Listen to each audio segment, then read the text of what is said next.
this year, since he had made his debut at the Metropolitan in 1955.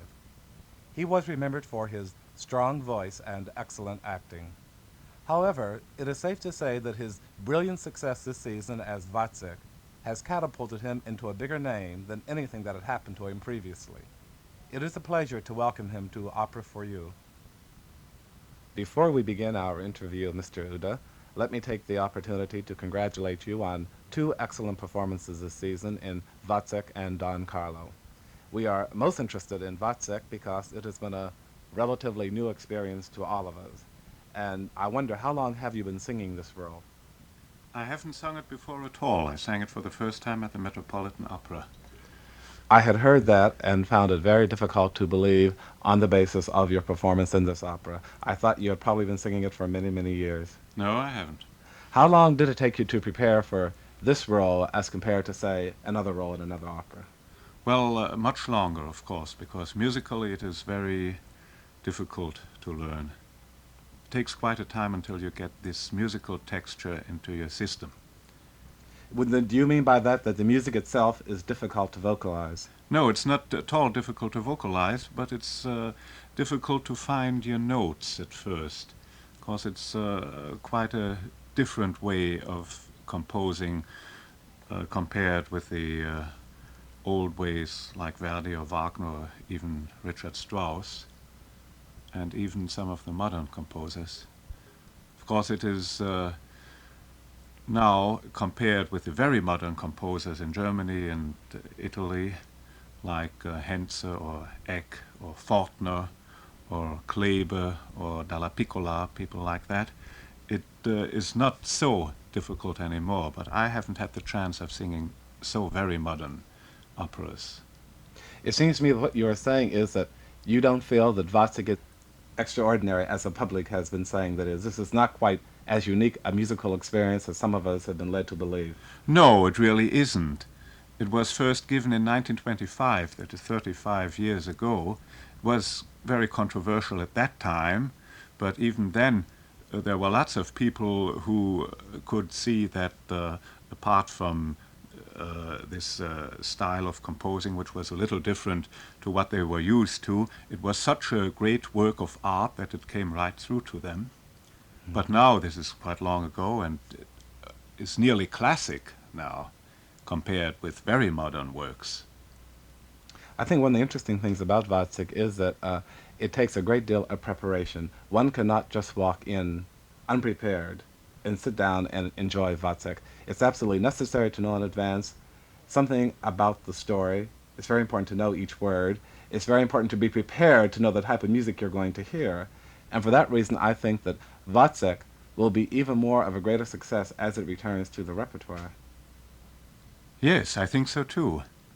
Now people have got used to it, and perhaps they'll miss it next year. I understand that it will not come back to the repertoire next year, and maybe, in a sense, it's good if it is retired for 1 year and we have the time to discuss and think about it and then await its return. Then it will be very welcome, probably.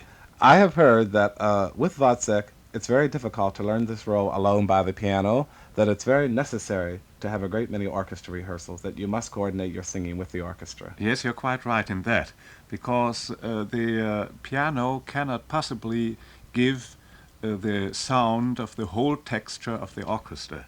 You see, when you play the piano together with the singing voice, it sounds very sharp. All the sharp notes that are just beside the vocal phrases come out so sharply that they disturb you very much.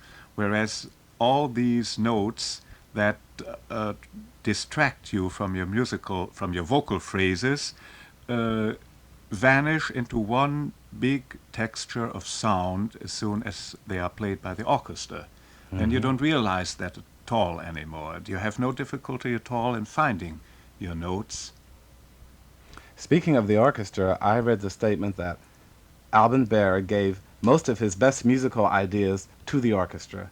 And I wonder, as a performer of the role of Wozzeck, what exactly does this mean? Does this mean that the voice in this opera is treated as another instrument, such as we find in No, Strauss? no, not at all. In Wozzeck, it is more like a moving picture. It is a drama which has an underlying orchestral music. Hmm. The drama itself uh, is based more on the words that are spoken or sung. They're sung in a not in a very difficult vocal line, but they're easy to sing. But they are just uh, for themselves. They stand for themselves. They do not carry on any musical phrases from the orchestra, but they seem to be floating above a tapestry of sound which is given by the orchestra. Well, certainly the unity of expression in the music is something that was sort of new to us. Many people complained that they missed the set arias, but I think those that went to Wozzeck with an open mind were completely overwhelmed, and I think that the audience reaction at the end of the opera was quite unusual and Yes, it was. quite different from what we very often have in the opera house. Yes. If you sang Wozzeck for the first time here, Mr. Uhde, I'm sure that your preparation for this role must have been very thorough and quite difficult because it looked as if it was a performance that you had sung, as I mentioned before, for many, many years. And I wonder, how did you prepare for this role? Well, I was prepared by the excellent coaches of the Metropolitan Opera here. I had quite a lot of time. I was here 4 months before the first performance of Wozzeck. But I must say that very seldom, I might say never in my life, have I had a thorough preparation for any opera before. I mean, so many stage rehearsals and so many orchestra rehearsals as were given to me here at the Metropolitan, and to all of us, in fact. Of course, a production that is prepared so well must, as a result, give a very good performance. And a good performance it certainly was. The only thing I think is a shame is that all the operas that we do cannot have so much detailed preparation. Yes, that is a great pity. It is That is a great economically pity. impossible. And I was very glad that the enthusiasm of the audience showed that the audience appreciates the work that goes into a performance as a whole, and not only some sensational star or something that is more or less an outer sensation. This brings up a very interesting question that we might mention briefly. Wagnerian operas in America are not too popular. We don't have the opportunity of seeing them too often, and one of the reasons given is that we simply do not have the time that one needs to put into Wagnerian operas if they are to succeed. And you, of course, have sung extensively abroad. You sing in both the Italian and the German repertoire. And have you been very familiar with the new staging and lighting techniques they are using abroad, Mr. Uhde? Do you feel they have helped? Oh yes, of course, of course. Uh, do you feel that these things could be done very easily in America, Oh or would it yes. require a new opera house? Well, probably, yes. But probably it will be very difficult to do it that way. On the stage of the Metropolitan Opera, which was originally built just for Italian opera. Italian opera needs quite a different kind of lighting and staging than the Wagner opera. And of course, you can get very much enjoyment and pleasure from Italian operas if they are just sung well and if the orchestra plays well. But in a Wagnerian opera, everything has to be first class, the singing and the acting and the staging and the lighting. And they are apt to become very boring if not everything is very, very well done. I think that is certainly true. I mean, you can enjoy a mediocre Mozart opera, and you can enjoy a mediocre performance of Puccini operas, of Tosca or Bohème or Butterfly, but you cannot enjoy a mediocre Wagner performance. It simply won't last. I agree with you entirely on that. We have mentioned already that you're one of the few singers who go back and forth between the Italian and the German repertoire. and many people have been astonished at the excellence of your English. And what they may not know is that one of your parents was American, My mother was. and you visited America yourself, I understand, as a teenager. Yes, I did. That's very interesting, and that certainly accounts for it then. Tell me, Mr. Uhde, I understand that at one time you said that you believe that opera must be sung in the language of the composer. And I wonder, after your experience with Wozzeck, do you still believe this? Yes, I think so. In any case, I consented to doing Wozzeck in English because, as I said before, it is not in the way as an Italian opera or Mozart or Wagner. Uh, it's not the same. Wozzeck is something different. It's more of a play that is accompanied by orchestral music. So, if any opera could suffer translation, it is Wozzeck. Well, I agree, as I said before, that in this opera particularly, it is absolutely necessary to understand what is being said because Yes, the it story is. is very Yes. important. And in some operas, if you don't know, you can sort of piece the story together, or maybe the story is not that important. But Wozzeck is full of philosophy. As a matter of fact, I would like to ask you, what do you feel the character of Wozzeck himself is supposed to represent? I feel that myself that he's a symbolic figure, and I wonder if you might agree. Yes, of course, he is. And I think there is no difficulty for anybody to realize that who sees the opera.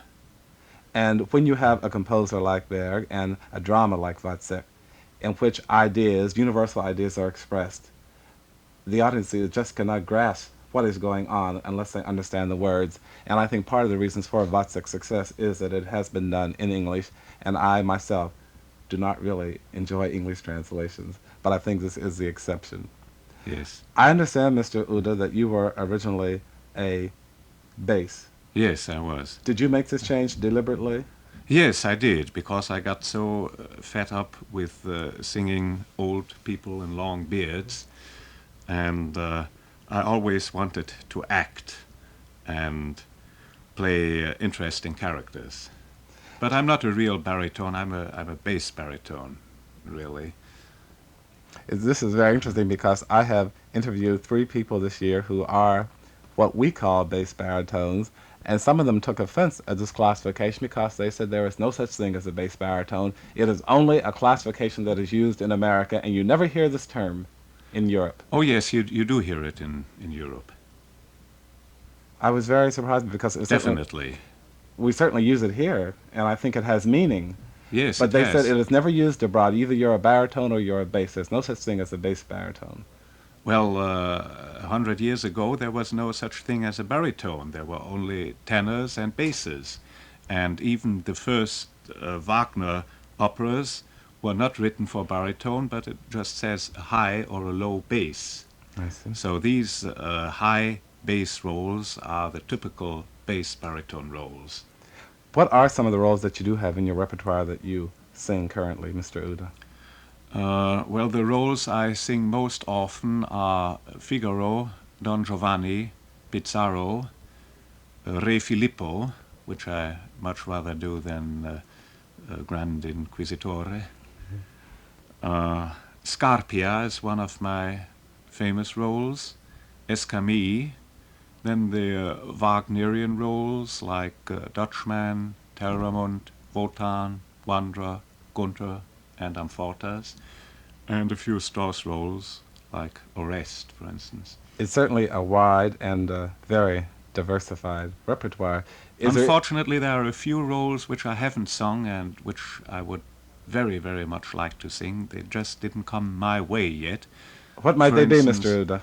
They are Julius Caesar in the Handel opera, then Macbetto, then Iago in Othello, which I really should sing sometime, Boris Godunov, Mephistopheles in Gounod's Faust, then King Mark I would like to sing very much, Well- and Yokanaan in Salome. Well, I am sure that after such a superb season this year at the Metropolitan, that we will have the opportunity of seeing you again and in more of these unusual roles. As a baritone, you have the opportunity to give very dramatic portrayals. Most of the roles written for baritones require a great deal of acting, and I think this is one of your strongest assets, that you are able to achieve a superbly unified characterization. I want to thank you again, Hermann Uhde, for a most illuminating interview. Once again, congratulations for a most brilliant season, and best wishes for a quick return to us. Thank you very much. Goodbye. Before we continue with our New Angel recording of the Gypsy Baron,